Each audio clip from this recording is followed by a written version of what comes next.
We're going to begin our study of the book of Revelation for our Sunday night Devos. So I want you to go ahead and turn to Revelation chapter 1. As you're turning there, let me tell you a few things. I know we did a quick survey of Revelation 1 through 5 a few months ago, but since we're going to study the book in its entirety now, I want us to go back and just kind of go chapter by chapter. Now, I know you're going to find this hard to believe, but I've worked real hard to try to keep these lessons under 15 minutes. But this first lesson is probably going to be just a little bit longer because I want to do an introductory and try to cover Revelation 1 as well.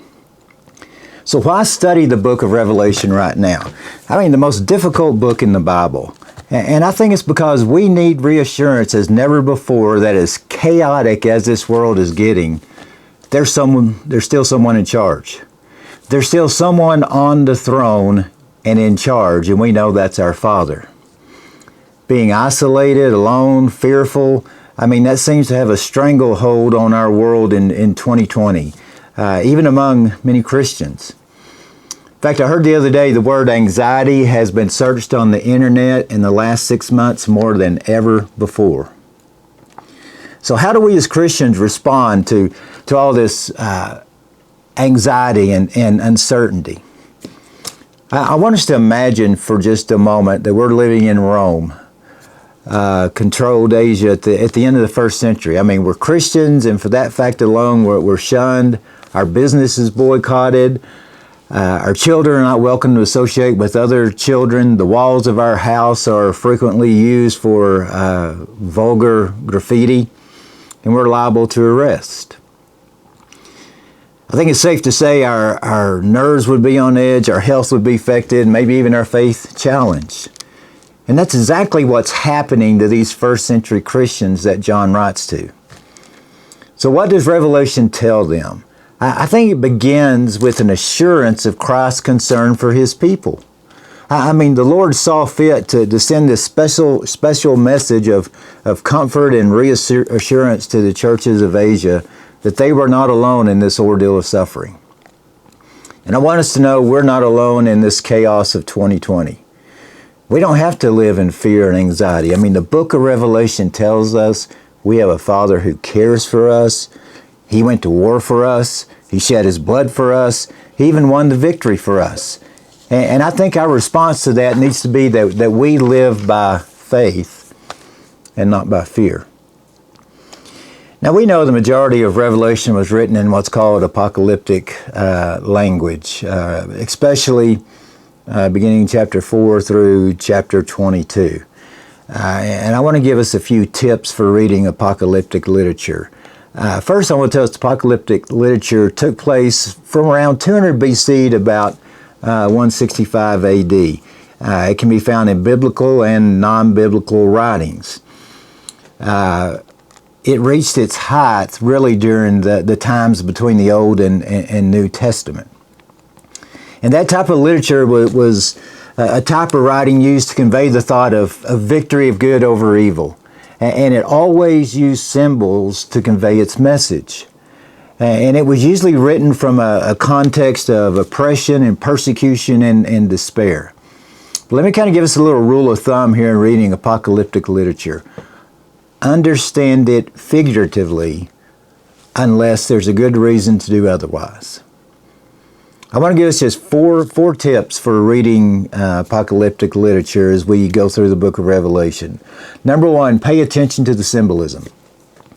One thing to remember about this literature, as I've mentioned, it's highly symbolic, and part of that reason it's to evoke emotion about the message. I mean, that type of literature was written mainly to our imagination. So try to imagine these things. Number two, don't forget the original audience.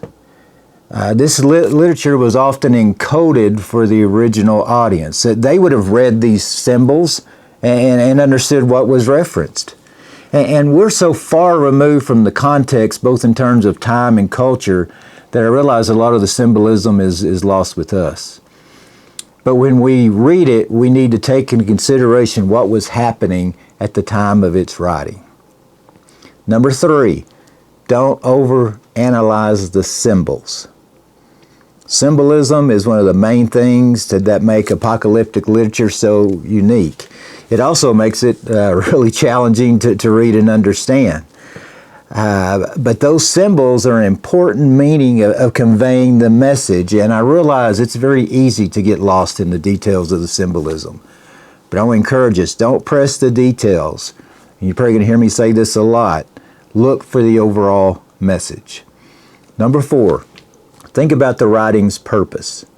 I mean, for example, when John sees the throne in Revelation 4, try placing ourselves in his shoes. Imagine his feelings, because that's a large part of the literature that it was trying to accomplish.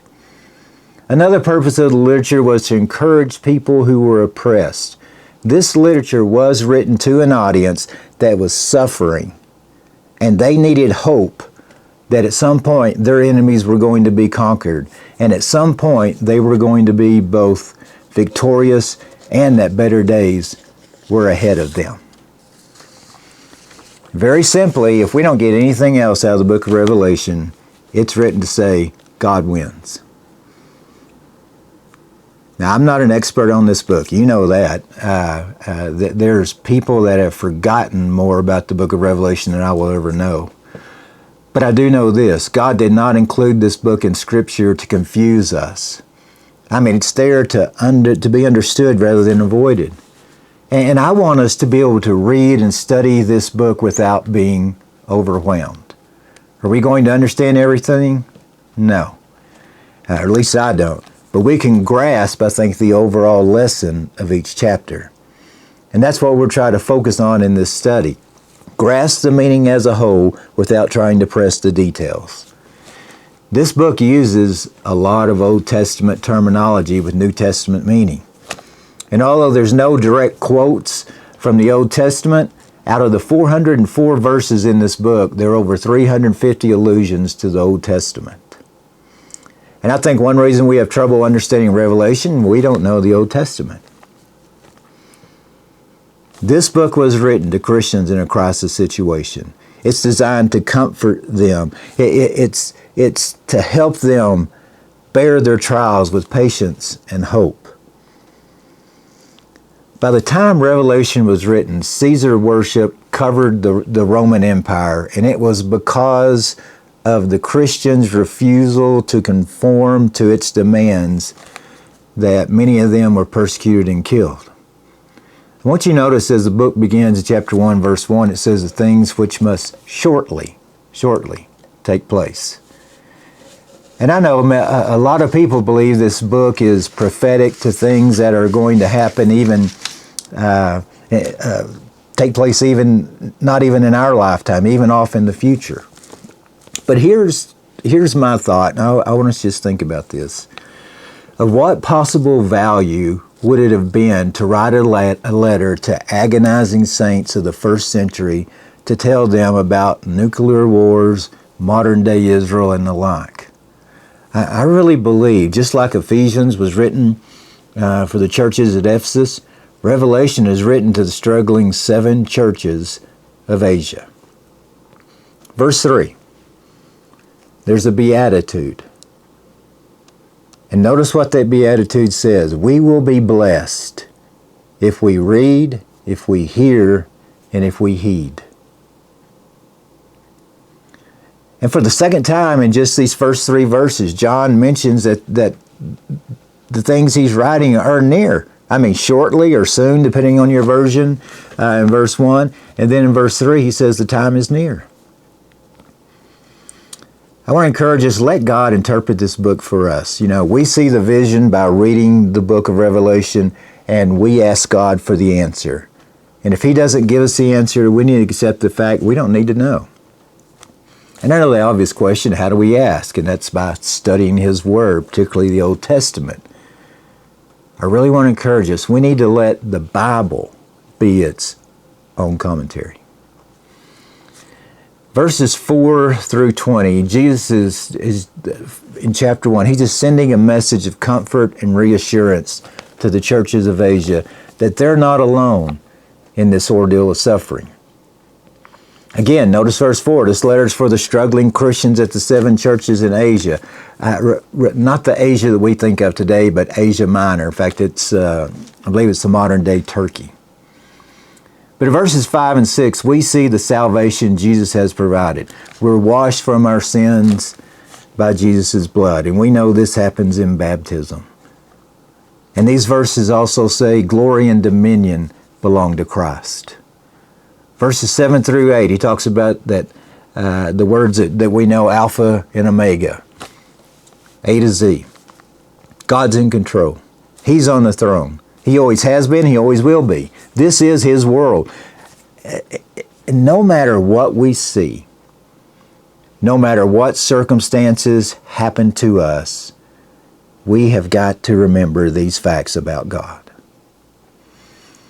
Verse 9, we find out that John is on the island of Patmos when he writes the book of Revelation and sees the vision. And Patmos is a prison island. And John had been banished there because of his loyalty to Christ. And so with that in mind, with him being deserted on an island, a prison island, John says in verse 9, I can relate to your tribulations. And I think the lesson that begins here and is alluded throughout this book, we've got to remember we're not alone in our tribulation. Verses 10 through 11. Again, this book was written to the 7 churches, Christians of that day who needed specific encouragement. I mean, he seems to really try to emphasize this just in the first 11 verses. Verses 12 and 13. John tells us the function of the church. He tells us the function of Christians. Hold forth the light of Christ. Now notice what it says. We're the lampstands. We don't give out a light of our own.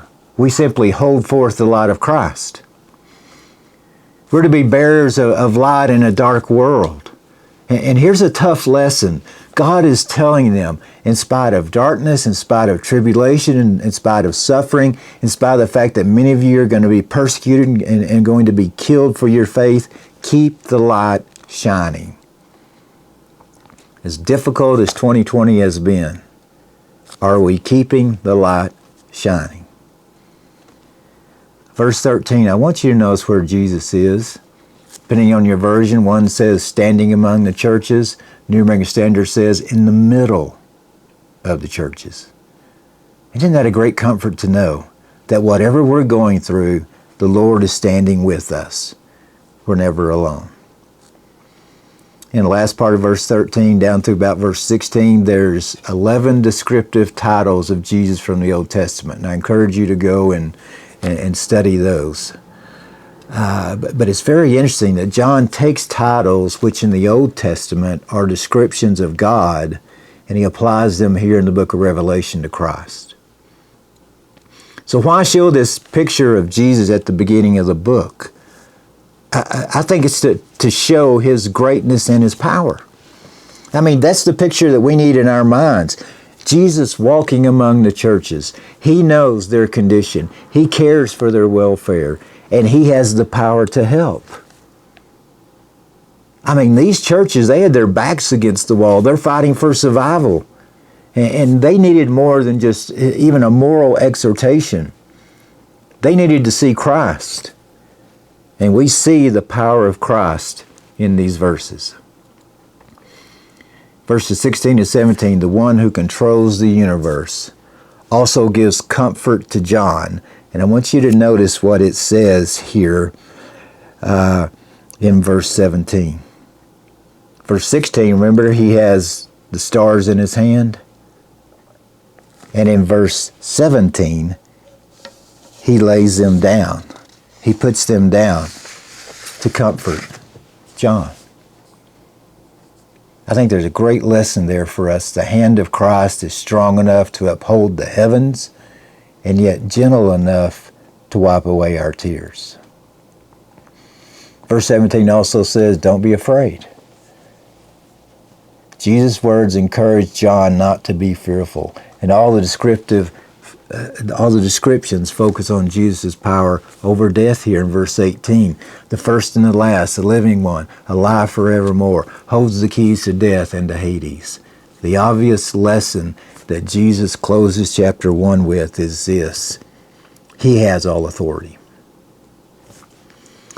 Now let me conclude with this. Jesus tells John, the 7 churches, and us in Revelation 1, don't fear.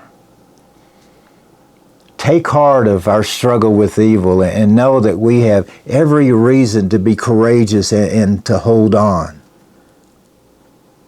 I mean, at first, lonely and in exile, separated from other Christians, John had to be feeling discouraged, which all of us have felt at some particular time in life, maybe even now. And the Lord appears and assures John and us of His power and of His care. So what I want to try to do is for each chapter to give us an overall obvious lesson. And the overall obvious lesson of Revelation 1 is this: Jesus cares. Jesus cares for us as individuals.